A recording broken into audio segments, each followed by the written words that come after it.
Today, on Be Something Wonderful, the law of assumption rewrites your life in every moment. I am your host, Tom Kearin, and these are the studios of Be Something Wonderful, where we help you level up and become the best version of yourself. Creators, good morning and welcome back to the studios of Be Something Wonderful. If there were one message or one idea that I could convey to you that I know would change your entire life overnight, instantly, in this moment, where you could create and manifest the life of your wildest dreams, where you could create and manifest everything that you wanted and desired, that message or idea would be this. What you assume, what you consent, what you agree to be true of you and your reality, rewrites, recreates, revises your entire life experience, past, present, and future, across the board, in every moment.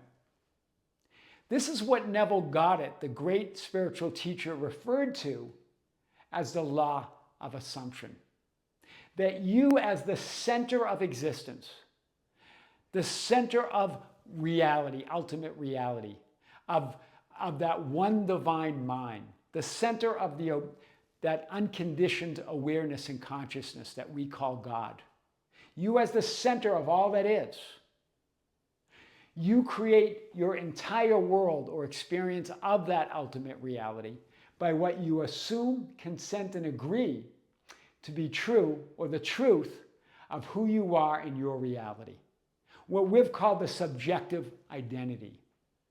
Right? Your true identity is the real you, as that I am awareness of being, as the center of all that is. The real you with a physical focus, seeing yourself through a certain perspective or viewpoint or vantage point as all that is.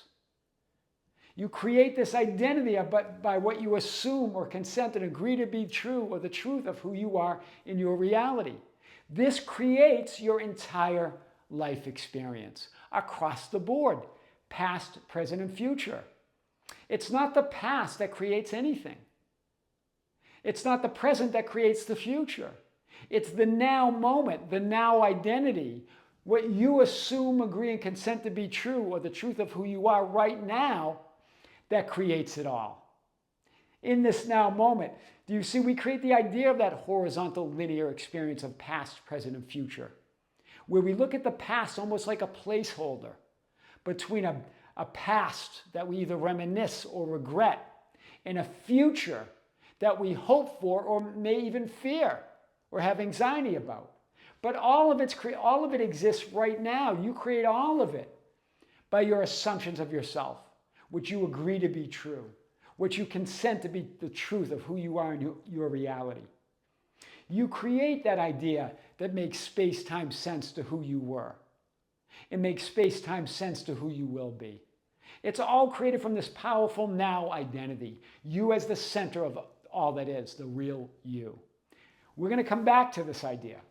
So, you are the center and operant power of that one great subconscious mind, or the great I am, or consciousness, or awareness. There's no divisions. We create those ideas of divisions between subconscious and conscious and superconsciousness.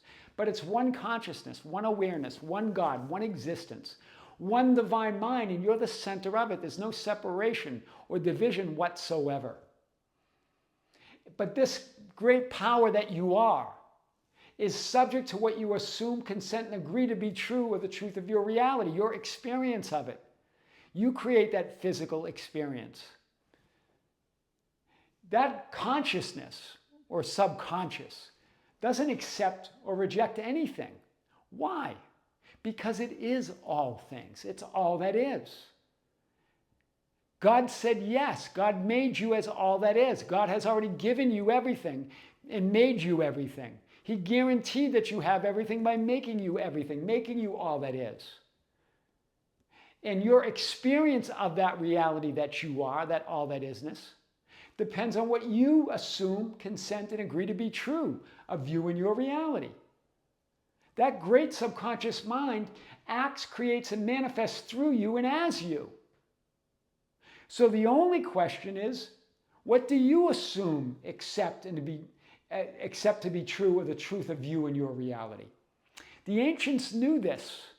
In Matthew 16:13, Jesus, as your I am awareness of being, the metaphysical meaning of Jesus Christ, asking your disciples, his disciples, your disciples too, because you're I am awareness. Who do men say that I, the Son of Man, am? The Son of Man is the physically focused you. Yet, you're a man, yet you're all that is as well. You're having that human experience, yet you're all that is. You're the center of the one divine mind, having that physical experience, creating that horizontal linear idea of who you are, that reflection, that projection, that holographic physical experience in the now moment. Who do men say that I, the Son of Man, am? In other words, the only question is, what do you assume and accept to be true of you and your reality? Are you allowing outside influences, what you believe is an outside power, or thoughts and feelings, or people, events, and circumstances to define who you are? Or are you defining who you are from the center of all that is, from knowing yourself as all that is? Because people and men here in Scripture, in Matthew 16:13, are referring to some other power, some worldly power, or some otherworldly power that accepts or rejects or influences you in your reality. Right? This idea that something can accept or reject it, that I got to impress a power outside of me. There's no other power, it's just you. That's why the disciples answer. Some say John the Baptist, some say Elijah, others Jeremiah, one of the prophets, naming both dead and alive prophets and people. So, in other words, are you allowing some outside or secondary power to define who you are in your reality? That's getting at there. That's why Jesus asks again, but who do you say that I am? Not some other power, not some consciousness that you believe that you have to impress, that accepts or rejects what you want and desire, not the changing thoughts and feelings, not the changing people, events, and circumstances. Are you consciously creating your reality? Are you allowing these other ideas create and influence who you are? I've said this before, either you're consciously creating and manifesting your reality, or someone or something else is. And that something or something else is what you allow to define yourself, what you consent to, what you agree to be true, the truth of your reality. In other words, what you assume, accept, and agree to consent to be true and true to your reality without questioning it is that idea of John the Baptist, Elijah, Jeremiah, or one of the prophets, right? This idea that there's a consciousness or other power accepting or rejecting what you want and desire. But that's why Jesus asks again, but who do you say that I am? In other words, the greater conception of yourself as the center of all that is, the greater your experience of reality.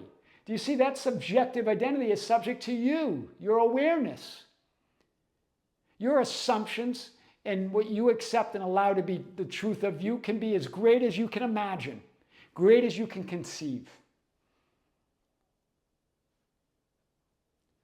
But we do have that subjective idea of who we are, that we believe it to be the truth, or so true that we don't even question it anymore. But it's subject to you in every moment.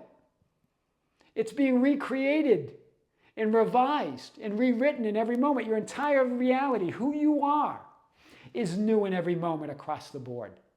I really want you to feel the magnitude of this, that you are a new identity and a new reality in every moment. Every moment it's rewritten, it's recreated, it's revised, your past, present, and future, by what you assume and consent to be the truth or true of who you are.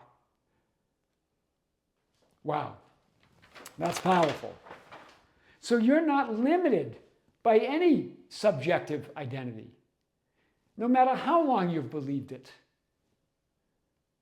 What you assume, agree to be, consent to be true, and you're without questioning. Even if you don't question it, you're not subject to it. But that's why Jesus said, but who do you say that I am? The greater your conception of yourself, the greater assumptions and what you accept to be true of who you are, the greater experience of you as reality. The greater experience of and as reality that you have. So this is powerful. That's the true meaning of raising your vibration or your frequency, or the true meaning of having higher positivity. To the degree that you're more aware of your real self, your true identity as the creator, as the center of all that is. That's to the degree that you vibrate higher, or have more, or thinking more positively, or being more positive, regardless of the changing thoughts, feelings, and circumstances. It's not about positive thoughts, feelings, and circumstances. Positivity is the degree that you identify as the creator, as source, as who you truly are. Remember, you're already that core vibration. You're already that core frequency. And the greater that you recognize it, the more that you experience yourself as that highest frequency and vibration, as source, as God, as all that is. That's why Simon Peter finally answers Jesus as your I am awareness. You are the Christ, the Son of the living God. You are the Christ. You are the center of all that is. In other words, you're not limited or defined by any assumption, no matter how big your assumption is or how much you agree to that is your reality. You're always more than all of it. And you're creating your entire physical experience at every moment. You're absolutely limitless. So 3 steps to revise, to rewrite, to recreate your reality and manifest your dream identity and reality here and now. And here they are. I've talked about these in different ways in many different videos, but here it is again. I've called this the AAA method, the manifesting method, in other videos. Assume it, imagine it, affirm it, choose it.